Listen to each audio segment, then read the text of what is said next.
We can make it available on our YouTube channel for NCME.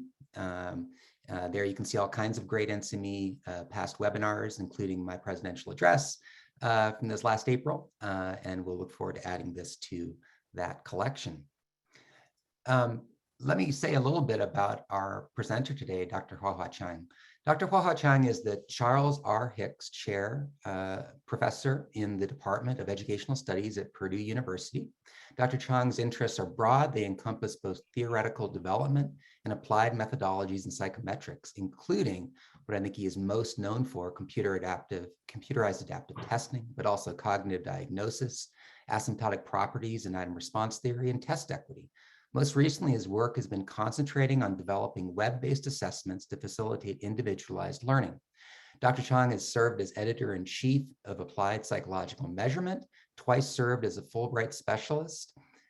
He's the past president of the Psychometric Society and a fellow of both the American Educational Research Association and the American Statistical Association. He is the 2017 E.F. Lindquist Award recipient, and the reason for this particular presentation is in 2021, he was given the award of the NCME Career Contribution Award. So just absolutely delighted to be able to have him presenting for us today. His talk is entitled, A New Perspective of Cat Research, From Testing to Personalized Learning. He'll be talking for about 45 to 50 minutes. After that, we expect to have time for questions and answers. So you can, as you have questions, please feel free to put them in the Q&A box in the Zoom link. And when that time comes, I will facilitate that question and answer session. So without further ado, let me welcome Dr. Hua-Hua Chang. Hello, everyone. First of all, would like to thank Direct for his leadership to organize the meeting in San Diego this year. It was amazing. And also, thank him for organizing such session. In today's presentation, I would like to share with many things with you guys. And first of all, I would like to make strong endorsement to the nominator, Dr. Sandeep Singhara, and a group of people who wrote a letter to support his nomination. And also, I would like to thank the committee for the selection. And it's a tradition, when I attended several former recipients' presentation, I heard that they always share their personal experience with the audience. So this is what I'm going to do. I would like to look back what brought me to and how I get to where I am today through my research presentation. So my research emphasis in today's presentation is about CAT research. Definitely, we need to have a quick review about CAT's development. I would like to pay special attention to some new developments, particularly how to use a CAT, help learning. And then I would like to have a discussion with you folks. And indeed, it is my great honor. You see, I just found that all the former past recipients, and they are my teachers, they are my mentors. I have met many of them, admired them, they inspired me. And also I noticed, I'm the first Asian American who received such honor. It is I was so deeply moved. So that's the reason I need to share with you my personal journey and how I got there. And first of all, I would like to introduce something you may not know. I wrote in my PhD thesis, okay, everyone need to include their data. I wrote, Hua-Hua Chang was born in Shanghai, China. He did not have the opportunity to finish junior high because of the Cultural Revolution. In 1970s, along with millions of urban teenagers, he was sent to countryside as a farm worker. He worked on the farm for 7 years and almost completed his high school educational education by self-study. This is what I wrote. And in 2002, I had the opportunity to visit one farm I worked during 1974 to 1977, a long time ago. I wrote in my diary, as a farm worker, I had to do back-breaking work from sunrise to sunset. However, no matter how hard life was at that time, I never stopped learning. I believe that knowledge would set me free one day. Okay, I received a mathematics diploma from the East China Normal University in 1995. I started my PhD study at the University of Illinois. So recently I wrote a diversity statement. It's about why I can be successful. I wrote that I came to UIUC from China in December 1984 as a student with only $60 in my pocket. And so many nice people touched my life and made me feel welcome. I felt strongly that the university provided a platform to students with different backgrounds. My personal experience constantly reminds me of the importance of diversity, equity, and inclusion. As a beneficiary myself, many of my research activities are about promoting diversity and equity. Computerized depth testing is personalized mechanism, and we try to use this to promote equity, diversity, and also we try to introduce the new application, how to use computerized depth testing to facilitate the personalized learning. Well, this is an old picture I took back in 1985 when I was a graduate student. I started in 1985. I met some good friends at Urbana-Champaign, and particularly there are two persons. One is Ziliang Ying, and the other is Xuming He. Ziliang was an assistant professor in the stat department. Xuming He was my fellow student in the stat department. I was encouraged by them because my background was not strong, and comparing with many professors, faculty members, I was the one who could not finish junior high, and I'm not a genius. I'm not prodigy. And many faculty members in the department found that they graduated from good school, and immediately they got their PhD. They become assistant professor. But to me, it's a long journey. And during that process, and I received so many help. When I was a student, I was always bug Ziliang Ying and Xuming for their help because studying mathematics, studying measurement, studying probability theory, it's very challenging to me. So I always ask them for help. They lend me help. And then Ziliang Ying served on my prelim committee.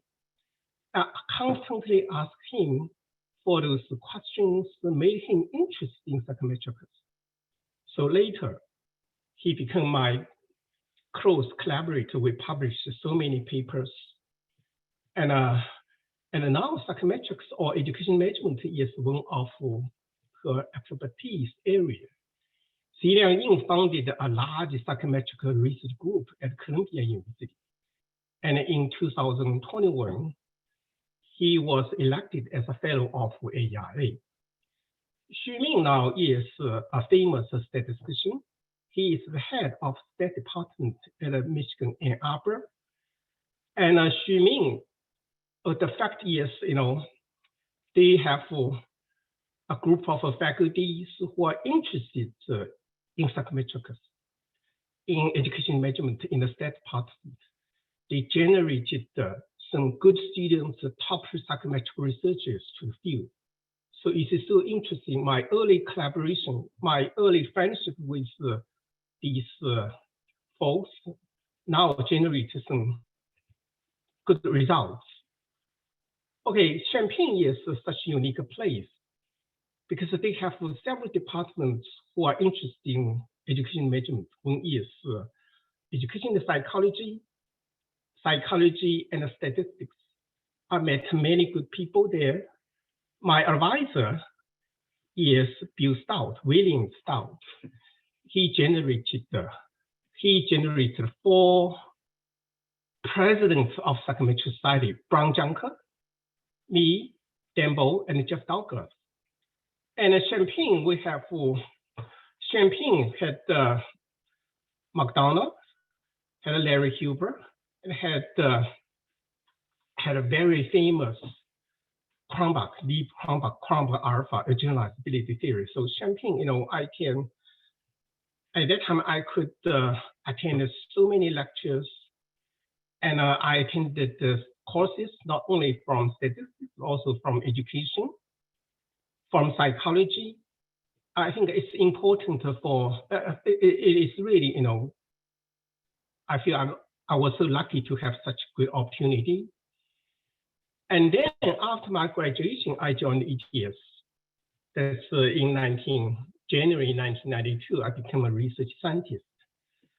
And then after 7 years, I moved to MBME to become senior psychometrician and director of computerized testing research at the National Board of Medical Examiners. Recently, somebody published a book about Asian American scholars of education, because in education, there are not many people, Asian American scholars, who held title of chaired professor or named professor. Somebody just wrote a book. That book, they invited one of my former students, Chang. He wrote about me, about my history. It's about my contribution. He wrote that working for 9 years in the testing industry was crucial to Dr. Chang's development, since most of his work is to tackle hard-to-solve problems in the field of education testing. Working at testing company provided to be an eye-opener. Indeed, at testing company, in testing industry, I met many good people. What is more important was that I identified some research problems. So interesting.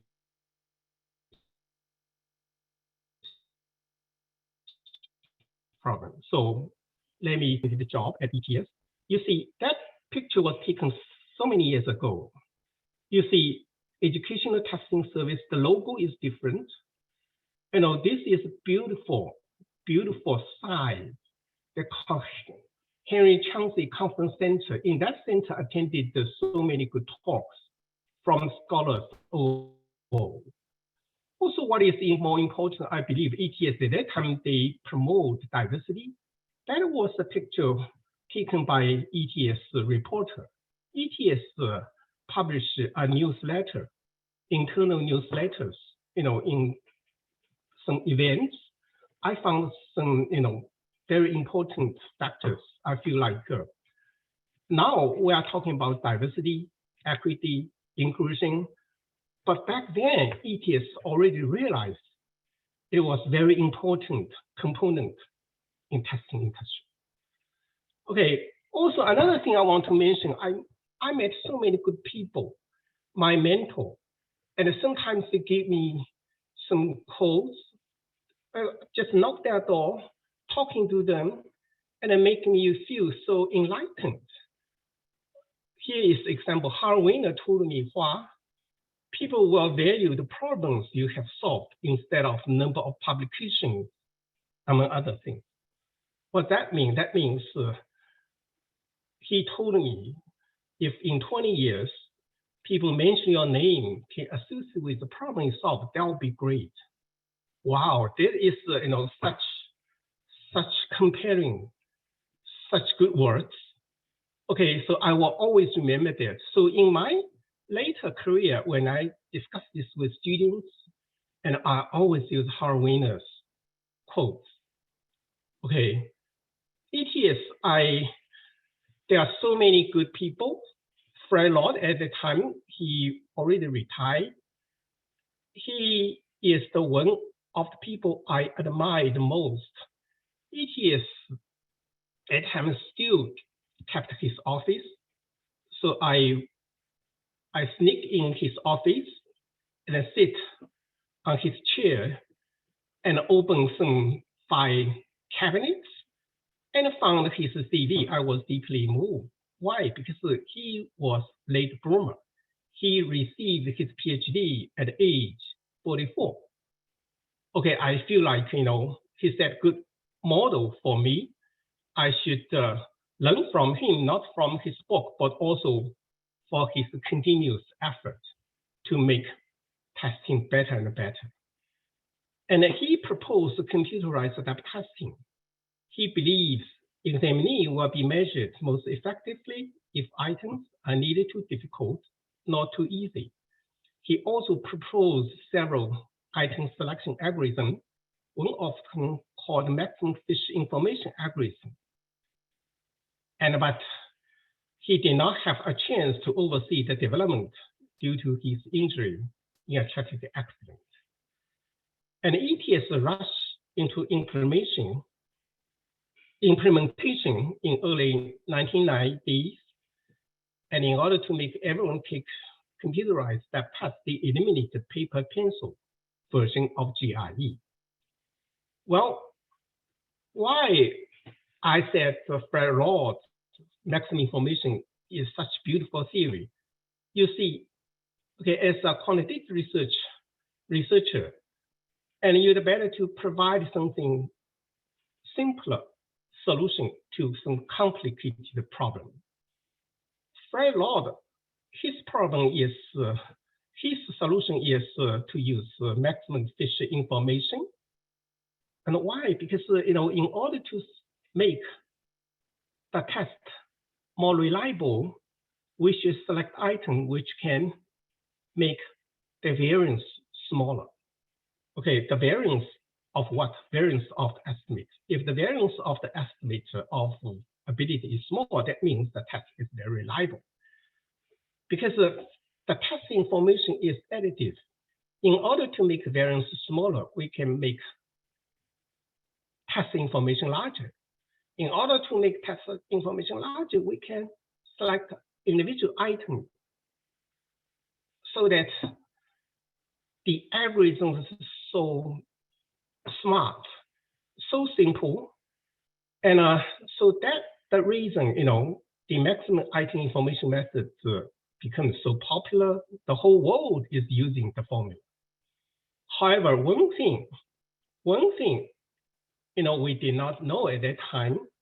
In order to make this formula true, the approximation signs true, we need to select more items because this is a large sample property. At the beginning of the test, when n is small, the information may not represent the variance, the reciprocal of the variance. So that's what happened in later implementation, Okay, for example, in this is from some newspapers, like Chronicle of Higher Education. From 2000 to 2002, the GRE and the GMAT incorrectly scored several thousand test takers, thereby affecting many applicants' chances of acceptance to the schools to which they were applying. That was very, serious problem.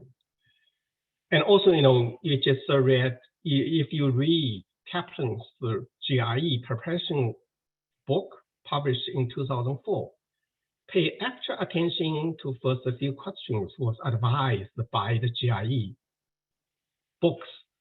That means your early performance on these items play very important role. Some people, they share their experience that they made many mistakes later in the test, but no mistake at early, they still receive a perfect score.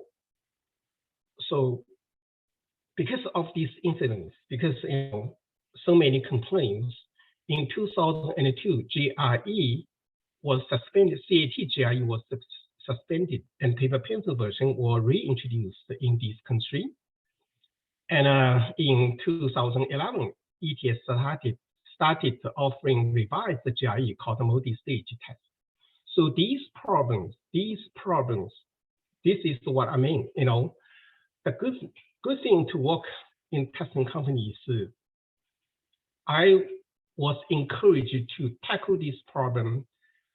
And okay, we introduced a set of item selection algorithms, and we studied from the theory, from application, and found that what's the difference between phishing information and callback information. Okay, in statistics, there are so many information functions. Phishing information is one of them. Besides phishing information, we still have many other candidates. One of them is called callback library information. So we propose to use callback library information early on the test and later switch to phishing information. Because the phishing information, in order to apply phishing information, you need to have a larger sample size. Larger means you have more items. So at the beginning, if we use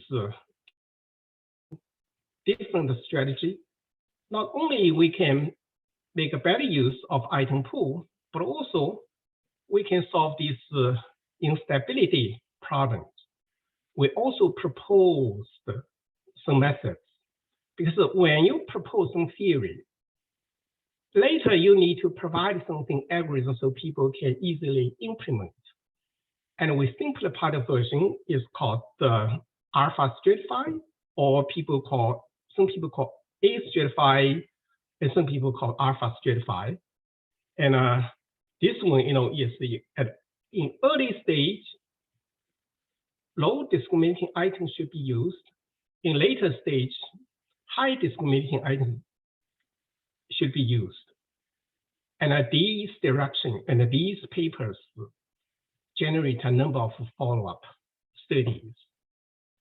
And another thing is about the challenge in constraint management. In order to administer computerized adaptive testing, you need to follow some non-statistical constraint management. You need to follow something called the content validity, test design, and the content must be balanced. Item types must be balanced. Item exposure rate must be controlled. Item overlap rates must be controlled, blah, blah, blah, blah, so many things. So that means statistical application is one important component. It's constrained with this test design. And the traditional methods are based on zero and linear programming. We call it the optimization method. They treated these constraints as a constraint. So they formalized the constraint in order to maximize the information, and we need to constrain on this mechanism. So actually, they try to solve this problem by optimization. This is a wonderful solution. However, it is very difficult to implement. Why? Because you need to use some linear programming algorithm, and also, and we would propose something more straightforward. We believe it is not optimization problem, because we need to assemble the test many forms. It should be treated as a sampling mechanism. You have item bank. You randomly draw with constraint a set of items, and then you randomly draw another set with replacement, so that this is randomization, sampling, direction. And why? Because if you assemble 100 forms, then the form 1 and form 100, the quality of the constraint management should be the same. But if you use linear programming, the first form will be the best control. The last form will be the worst control. Okay, so that's the reason a former student proposed something called the priority weighted mechanism. Okay, this is you can still maximizing the information, but with this constraint, you multiply the constraint how many constraints, capital K constraint. For each constraint, you can assign a weight. Some constraints are more important than others. That will be reflected by the value of W. F is the leftover. Okay, the constraint. You have quota. How many available algebra items, how many have been already selected, something like that, each time you reduce one. And the C indicates if the constraint is used for such item, something like that.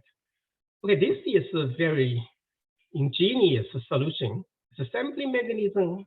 You still use the maximum information or minimize the distance. However, with this product, so everyone can formulate this in a straightforward manner. This will make CAT application or make a multi-stage application so straightforward.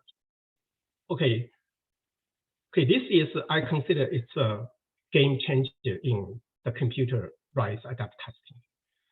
Yeah, another thing I want to emphasize is about the new application. Of course, we publish many papers, our former students, current students, and me and my collaborators.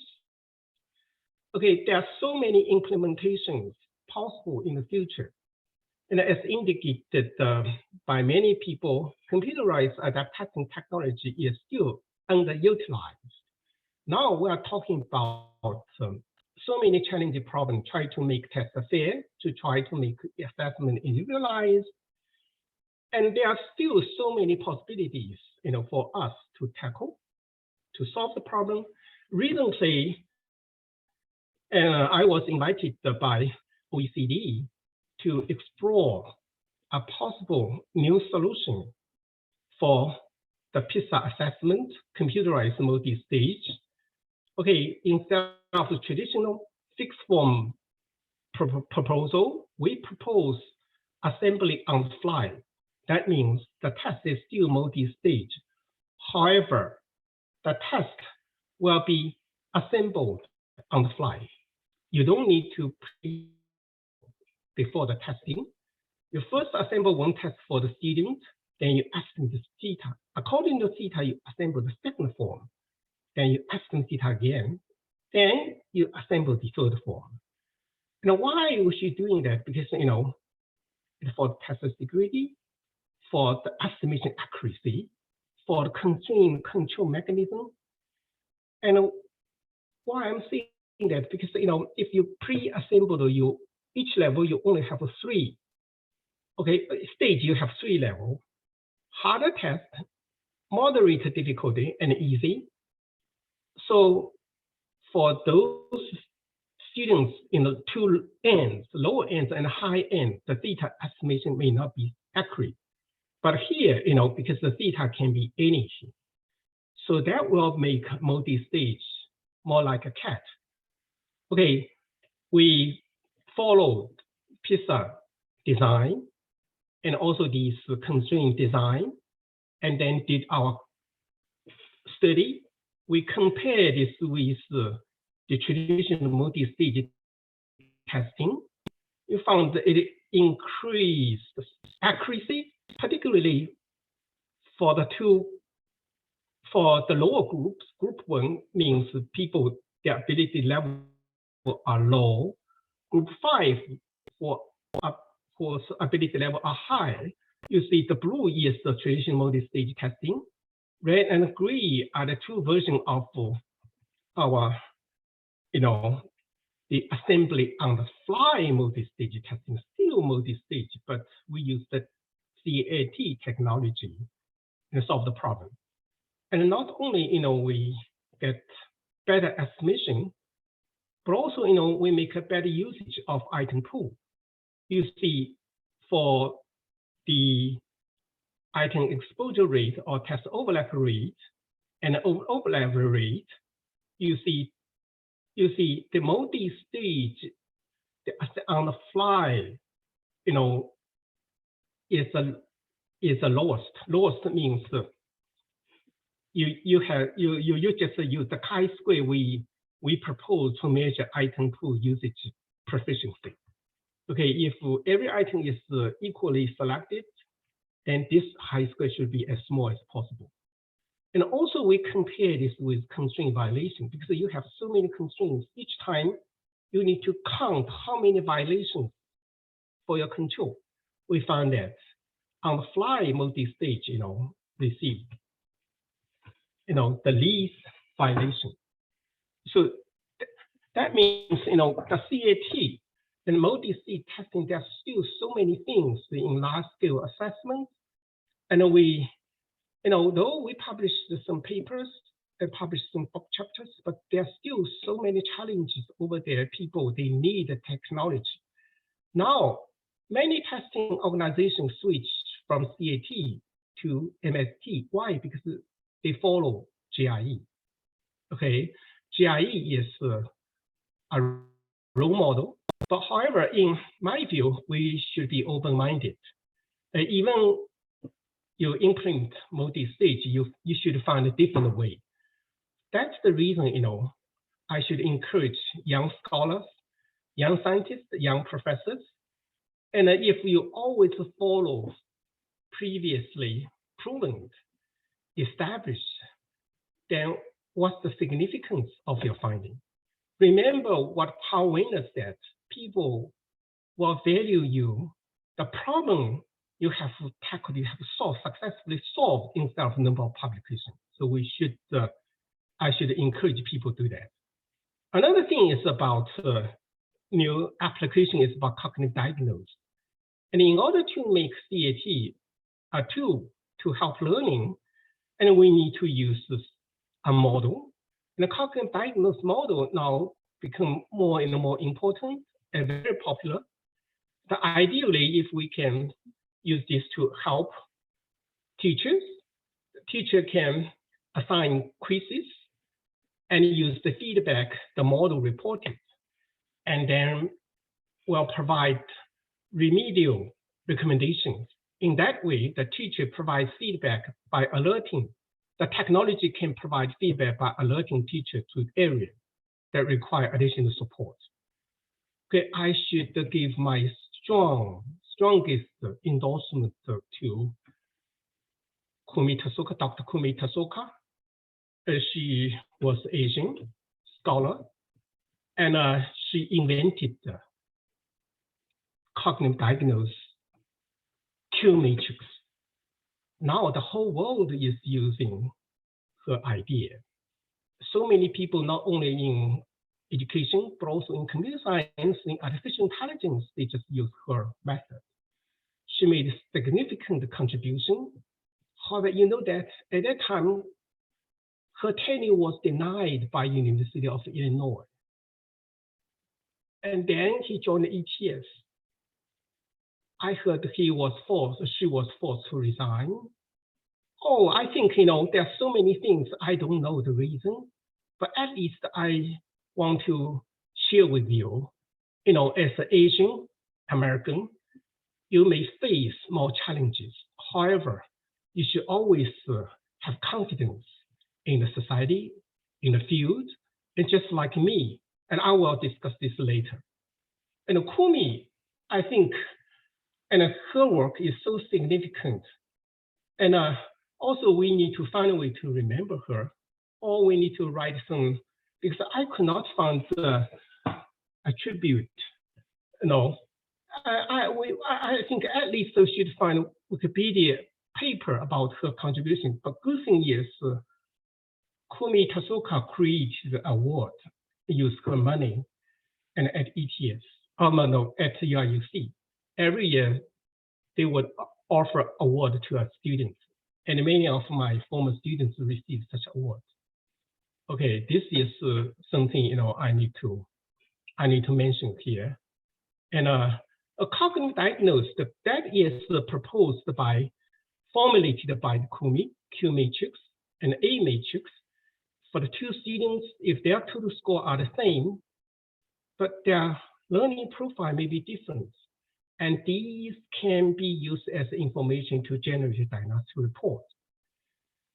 And there I should make a very strong endorsement to a former student, Shirley Shi. She invented the algorithm, the first algorithm of item selection. This is, significant contribution because, if we're talking about ability, just like Freirod indicates, if students answer correctly, the next item will be more difficult.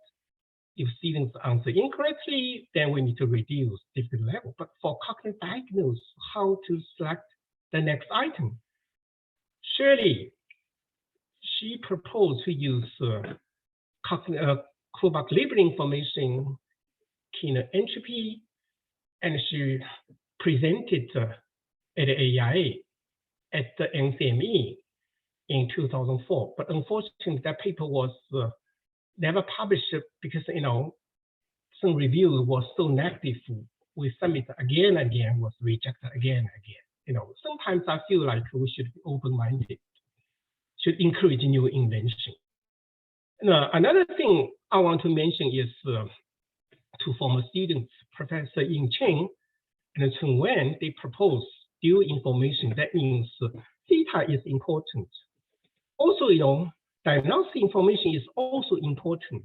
So how can we combine the information from two perspectives? And they just propose some very beautiful algorithm. And the challenge why we need to motivate the application of adaptive testing, because in learning, testing, we already realized that individualized testing is important, but however, in learning, we have so many challenges. For example, in STEM education and high DFW rates, DFW rates means students receive D, students receive F, or students withdraw. That rate is so high. Each year, most large universities in US enrolled thousands of students in gateway courses that are required, that are taught in gigantic lecture hall due to this one-size-fits-all approach. And DFW rates, it's about 30 to 50%. If we are looking at this underrepresented minority group, we found that rate is even higher. And many majors require these gateway courses, so failing them could force a student to change major. And those students who are admitted by engineering school were the top in their high school in quantitative. Okay, so I think this is the one, and our CAT can help. At Champaign, Illinois, I was invited by a group of professors to help them to develop a system. That system is web-based. It's item bank.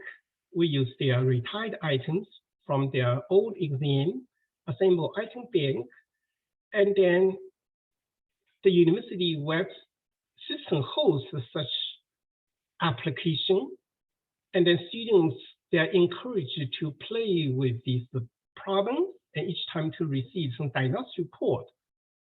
Okay, then the result is so encouraging because the students receive the feedback from cognitive diagnostic modeling are doing better. There are so many challenges now in learning, and people are talking about artificial intelligence, people are talking about blended learning, people are about personalized learning. However, what is the key component? One of the key components is still assessment. Now, for the students, first you measure how many skills has he mastered. You need to have such assessment. Then you need to work with some learning intervention, and then you measure students again. In that flow chart, you found diagram, you found that, okay, new model, there are new models, and we can use adaptive testing to use the new model to help it. Okay, here I want to give you some very quick introduction about large-scale application in Taiwan, and some of my friends, and they just work together and invited Jamie Del Toro and me and some other experts as their consultant, and they build such a platform, learning platform, that platform for each individual student, you can see their learning path. Okay, the students different, their learning paths are different. And they use cognitive dissonance model, they use adaptive assessment, and also the goal is to help teacher. It's not get rid of teacher from the classroom, is to equip them with the artificial intelligence enhanced tool so that they can teach better. Okay, recently I should say that, National Science Foundation and IES, they solicited to establish national AI research centers. Okay, the information, and also, from 6 perspectives. Number 6 is about education. The goal is to establish some AI augmented learning to expand education opportunity and improve outcome. The purpose is what? To aim to reduce achievement gaps. Okay, this is good news. This is good news. However, this is, it's a big project. It should be, the research should be conducted by, instead of one university, by several universities. And very important, the methods should be generalized instead of some specific system to teach students. It's something everybody can use it. But the good news is Professor Chang at Notre Dame organized several universities and many people and submit proposals, work cross finger, to see. I feel like we can make things still better. A measurement expert actually is so special. The training, the interdisciplinary nature, also the problem, the experience we have already accumulated really can make unique contribution. And about how to help to close the performance gap, I would like to share with you some study I participated in China. That was back in 2010. That we studied how to help children with the elementary schools with assessment-based learning. Okay, the software are the same. The idea is, we have item bank, students who can get online, they can do some problem and some get some feedback from the system. You see the 2 pictures. From the left-hand side is after the school, you see the monitor, the furniture, right? For the right-hand side is the ordinary school. People are still using bulky CRT monitor. However, the quality of the education are the same. Quality of software are the same. And also, according to the report, we found, there really is a very effective way to close the gaps. Okay, finally, I want to say something about the long way. Okay, look back, what brought me to and how I got to where I am today. In my long journey, I have met so many wonderful people who have been so supportive, and they kept me going and made me believe in myself. It is very important, Why? Because as an Asian American, I had more challenges. Also, as the first generation of immigrants, I need to overcome this culture difference. I need to overcome so many things. And also, sometimes I may feel I was discriminated, something like that. However, what kept me going, I found the good thing is so many good people, they help me, they support me, and these always kept me going. The most important thing is they made me believe myself. Here is example. In 1998, I had an invitation by University of Michigan and Ann Arbor for a job interview. but I did not get the offer. Okay, then 6 years later, after my first interview, I got a call from the research chair, Professor Steve Rodenbush. He invited me to come back to have a new interview. Then I went there. I was deeply touched. People still remember me. To remember the presentation I did back in 1996, they kept telling me that they made a mistake 6 years ago. Okay, this is very important, I think that's what I mean. So many good people, they would support you, they are fair, they will judge you by your quality instead of your ethnic group, religion, or whatever. This is, that's the reason, we should always promote this. Also, after 6 years, I become a associate professor tenured at UT Austin. Then I become associate and a full professor at UIUC. Now I become named professor at Purdue. Okay, I'm the first Asian American to receive the NCME Contribution Award. And also I'm the second Asian American to receive it, to be elected as a fellow AIA. The first one is Win-Win. Okay, so here is my concluding statement. I found that we really should believe yourself. The system is, I think, can guarantee you to be successful if you believe yourself.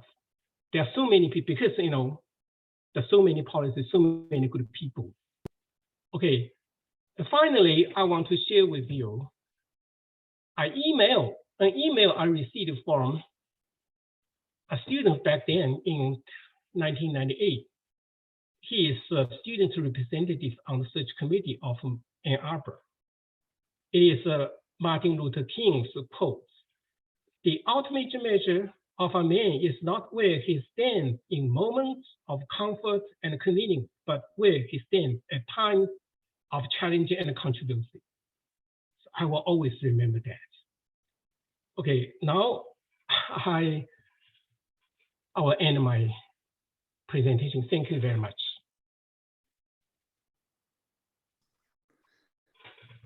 Hua-Hua, I want to thank you for this very, very powerful, personal and professionally thought-provoking presentation. My only thing that I'm sad about is that you can't hear what I'm sure is incredible applause that is happening through the computer right now of people that, if we were present, we would all be giving you a standing ovation. So I hope you can feel through my words the appreciation we all have for what you've just shared, which I think was really tremendous. I want to give people the opportunity now to perhaps have a little dialogue with Hua-Hua. There is a question and answer dialogue box. If you have questions or comments that you would like to make, you have to do that through there. Unfortunately, I don't believe we can have you ask live in this particular Zoom setup. So if you want to ask a question or just provide a comment, feel free to do so. I can see a ton of things being posted in the chat. That's just appreciation. But if you have questions for Hua-Hua, feel free to go ahead and put those in there. I think I will start off as people give people a chance to write down questions they might have, and maybe ask you the following sort of question. What I was going to start with is to ask sort of, you mentioned a very interesting quote, good quote from Howard Weiner about, people will remember you by the problems you try to solve, not by the publications. And with that, I think that's great advice. Of course, easier advice for someone with tenure in some ways.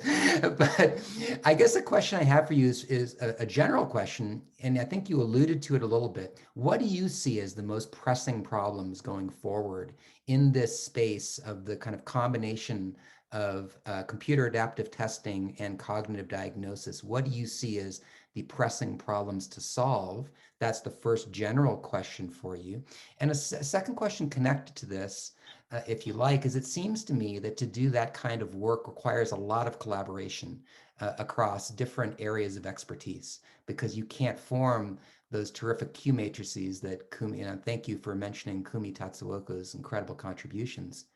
But those Q matrices really require great theoretical understandings of what you're doing. And I'm curious if you could speak to the nature of the collaborative nature of this work. So two things: biggest challenge that you see ahead, and second, the nature of collaborative work that's necessary. Yeah, thank you.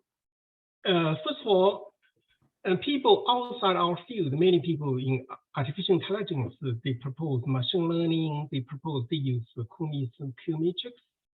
Okay, it's not, only we use it, people realize it's a good tool. So in order to do this, we do need to learn from machine learning. And the machine learning, we should not separate ourselves with these new trends.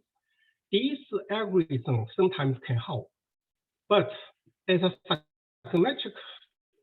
psychometrician, I believe our method is still underutilized.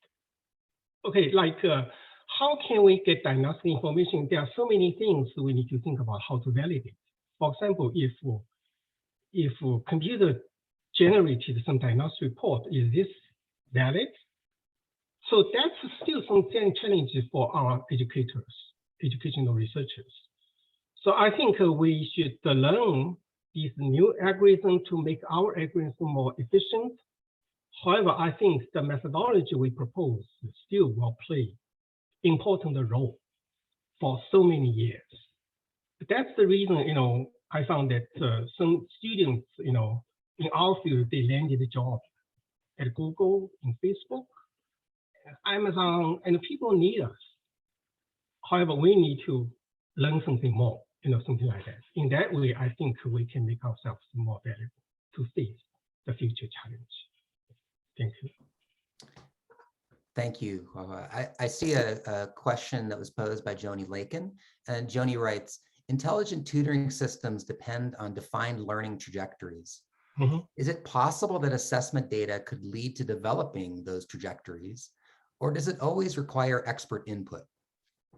Yeah, this is something we need to discuss here. It's not our methodologies to only work with. We need to work with teachers, just like something happening in Taiwan. And that system is now being used by millions of students and teachers, but the system was not smart because it's an algorithm. So they encourage the teacher to identify problem. And once they identify the diagnostic report is not accurate, then report. And to teach them how to fine-tune the machine so that the system becomes more and more, intelligent.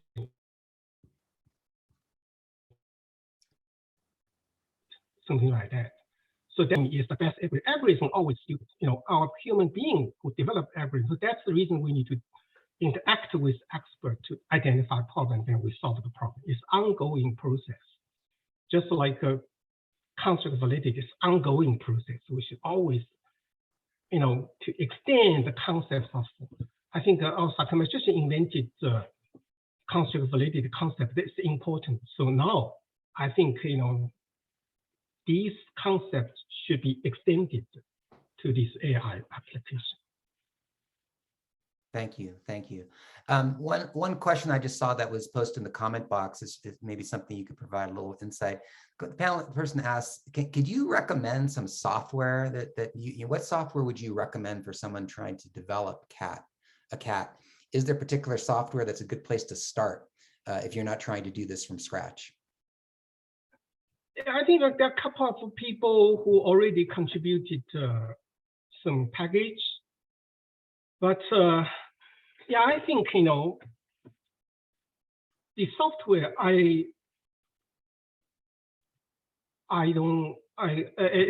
this part I would encourage people to develop the software by themselves because okay, this is very complicated steps.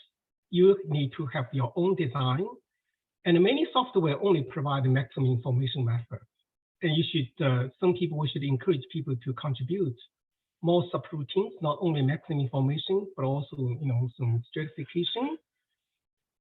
And the good news is now, today, if we're talking about today and comparing with many years ago, and now, the CAT is structured.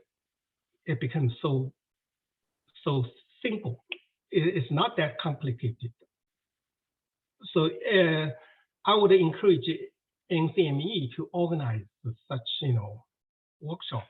Oh yeah, just I just want to share with you, and in September there will be a conference called the International Association of Computerized Advertising Conference, and they offer a couple of workshops about multi-stage testing and computerized with R. These available softwares. I'm very glad to notice that. Fantastic. We have two other questions that have come in. One one's from Hao Song, writes, can Dr. Chang share some insights on this observation? Computerized diagnostic testing has been an active, cognitive diagnostic testing has been an active research area for over 20 years now. Why is it still not getting enough real world application acceptance as we might hope? Thanks. Yeah, I think, and now we should look at this way. Not necessarily people use our method. People are using their own method to claim it's adaptive, can give you feedback. There's so many systems already being developed that people apply. I think that's the reason we need to encourage more people to conduct such research, to publish the paper. And also, just like American is kind of, I believe it's my personal opinion, is kind of very conservative in terms of using. But if you look at China, if you look at Taiwan, people are so active. They just use it, self-learning. Whether it is correct or not, you can conduct some validity study, just like what we did back in China. We sampled 100 diagnostic reports and to interview the teachers to see, because teachers know the students well. If teacher agree, that means it's validated, something like that. Thank you. And I think this will be the last question we'll pose, and I'm going to try to combine essentially two. One's from Sandip. Sandip writes, Professor Chang, great talk. How do you think that the field can react and adapt against a constant attack on the grounds of being biased against some subgroups of educational testing? And I'm sort of combining this with, as there's more and more emphasis on the use of machine learning, I think there's also a concern about issues of bias that might arise because you can build bias into machine learning techniques. So try to combine those two and see what your perspective is on these. Yeah, I think that's good, important, good question. About the bias, it really depends who programmed it, the algorithm. So that's the reason if we identify the problem and we can program it to make a correction. For example, like item bias is so important in education testing, but not important subject in classroom assessment. And like at the colleges and like engineering classes, in some teachers, they made some items about military equipment, different cannons, different bombers. They found this bias. They found it is a bias against the female students. But how can we correct this? And we should, it's the way we should do more dissemination, education, and also we develop such algorithm. So we need to, first we need to encourage application. Once many people are using, then you identify a problem. Once you receive a criticism, you can make a correction. This is ongoing. It's not that a computer is smart, machine is smart. Machine is not smart. Our human being is smart. Thanks. I think that's a great place for us to end. Once again, I want to thank you so much for this tremendous talk and for your wisdom you've shared with us. We really appreciate it. And I want to thank everybody for joining us. If you enjoyed this talk and you're not a member of NCME, please consider joining. And I've put the link in the chat box. We'll be doing sessions that will be equally thought-provoking throughout the year. So once again, thank you very much, Dr. Chang. Thank you. I enjoyed it. Thank you very much. Bye-bye, everyone.